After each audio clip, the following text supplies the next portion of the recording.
I'm just, because we've been saying like socialist and like socialism a lot in this one. And I just can't wait for the moment where that is not the entry point anymore. Yeah. Like, and I know some people might hear me say that and be like, what? What are you talking about? But it's just, you said what? Frieza? Kakarot. What are you talking about, monkey? But no, just like, and where that's coming from is just like so many of the isms and schisms, they obviously create all different types of openings to like finding other ideas, and that's like undeniable. But I'm also sensing that depending on where you start, it can really heavily shape the scope of your imagination, where you're ultimately going to end up, what you're willing to accept. And I think that's like really, really important to look at, taking in what we've already said about how conditioned we are. You know, so like when you're talking about socialism, you know, you're just the workers controlling the means of production. It's like, well, that's not all that will make up a better world and system, and more specifically freedom. You know, it's like I'm hoping we can get to a place where this is related to I had a meeting with some Japanese friends of mine, and like we were talking about sort of the for lack of a better word, universal power in zeroing in on hierarchy specifically as the entry point, and then tying that to the ecological or environmental, if you want to call it that. And I feel like that's like the next level. You know, I know we talked about it a million times before on this show, but that's what came to mind. But this show has helped in that sense, also for me, because it's like, you know, I don't know, you sort of revert sometimes to certain lingo, or when you try to talk about stuff. Of course. And even if it's not socialism, then it's like, you know, collective decision making, or this or that. Right. And I think you guys are always really good at being like, what do you want? Like start with what you want. Like, what do you want? What do you need? And go from there. And like, shout out to Dan Taoyong, like, who used to be involved with Soft Surplus. I was talking to him recently, and he was also just like, well, if you're interested in collective decision making, like, why do you want collective decision making? Why are you collectively? What are you collectively deciding? For what? And for what? And like, maybe because you don't. Maybe there's decisions you want to make, but you want validation from other people to make those decisions. That's why you want collective decision making. Like, he was like really good at just being like, he's like that's fine, but like, just start with what do you want? Right. And what and why? And maybe the answer is to have collective decision making, or socialism, or whatever you want to then add to it. But yeah, what do you want? You can extend that to socialism, though. Workers controlling means of production for what? Right. Why? And also, let's unpack workers. Right. Let's unpack class. Right. I feel like you were hitting on this note, though, like in terms of Marx, like so much inherent in Marx that just completely misses that.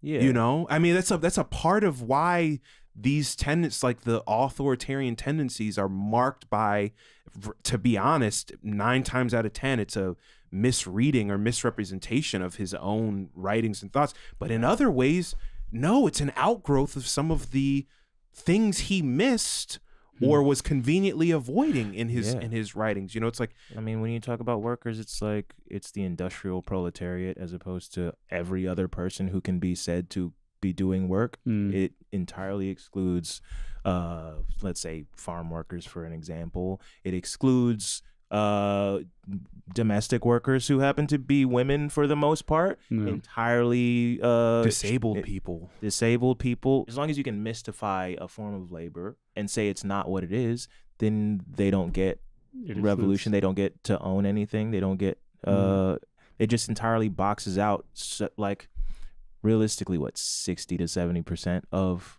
it starts to get into like that live to work kind of framework where it's like there's also baked into Marx is like this positivism, like this notion of like humans have evolved to the point where now we're developing the technological capacity to literally like dominate and control the rest of the natural world. And we have to use that to free ourselves. And there's a contradiction in like inherent in that thinking, and that in order for us to be free, we have to coexist and meet the non-human natural world where it's at. Right. You know, I mean, there's a million and one different points. And like the bizarre thing to me, in a lot of ways, is how influenced by anarchist Marx actually was, and utopian socialists specifically, you know?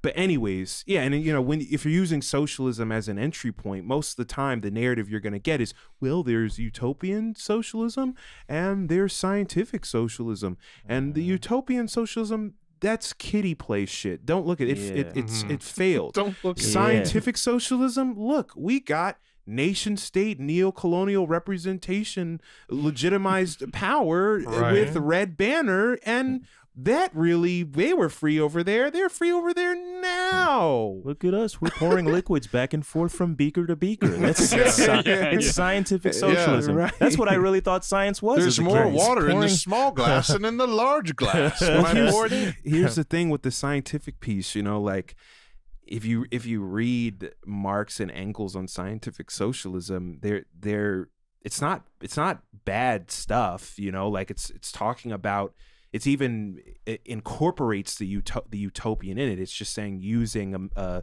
scientific methodology, trying and testing, and in the effort or whatever. But the problem is that it's interpreted as what we call scientism, you know. So it's this idea that science, this immortal, literally people will say immortal science. You know, which really it's is that like Immortal Technique? It's social, it's human study and and largely European, you know, study and interpretation of the natural world, and there's something pure and you know, it trumps all, and we follow the lead of that consensus. And that's how we find our way to this socialist society. So that's how you get this mechanistic sort of like relationship or this picture being painted of humans that, look, we're so advanced that, you know, we can control all of this. We can control the rest of the natural world. That's the problem, is while we were advancing all that stuff, we were regressing all the internal shit. The social, we're actually not advanced at all. Right. Like an advanced society would not be like this at all. So the Flintstones and the Jetsons are the same show. They're the same show. There's just tubes in the sky, but that's it. That's all they have. He's got a robot slave in the house. I guess what made me think, still has a uniform. What made me think to go down this thread beyond like socialism being brought up is trying to imagine what in Amsterdam and other parts of Europe, like the quote unquote left discourse or whatever is like. And I would imagine it's similar as what's going on here, which is people are kind of arguing over their label, their personal brand and label, and you know, it's not really it's not really about the thing, as I call it. I mean, it's another form of consumption. It's literally just adopting the right identity to be accepted by the people around you. Can I say one last thing? I want to, for people who haven't watched previous episodes, or like they haven't soaked in a lot of the stuff that we're talking about, I just wanted to end my point on the socialism thing on a point that was, for me, in my self-education, was like really opened my eyes. And it was the simple fact that our problems didn't start with capitalism. Yeah. You know, like our suffering, oppression, domination didn't start with capitalism. And so when you realize that, and you look pre-capitalist societies, okay, well, how did capitalism come and shape and form out of that? And how and why were people suffering in those societies? What was at the root of that? And the through line going all the way back to the beginning is hierarchy. You know, and And that's why I feel like when we're talking about social, again, like we were talking about decentralization, where it's like, I don't know what that means. Like, what do you really mean? What is the conclusion for you when you use that term? It's the same thing with socialism and communism, and then anarchism is another conversation. I feel like, but and no, I feel like it's got to be above the isms. Yes, right. That is my point. Yeah. That is my point. It's not to say that there's not liberatory knowledge and ideas that you can find through. I tell everyone, just read it all, take it all, as much of it all in as you can, but think critically about it. You know, there's also like, there's some fundamentals here, and the fundamentals go beyond. They go beyond. They transcend. I feel like. Wait, but while we're talking to people who haven't seen the show, so my cousin was making a point about he said this thing that Nigerians love to say about human nature. So humans are so selfish. You're not gonna believe I said this. It's not true, and you're not gonna believe what he said. He said, you guys know what he said. He said, really? Really? We just wanted to clear up why the name of this chapter is Socialism is Bad. I know that's jarring, but we need clicks. No. Just kidding. I'm just kidding. Okay, I hear your point, but what about Venezuela though? Yeah. What about Venezuela? About iPhone? Beyond socialism, that's my proposal.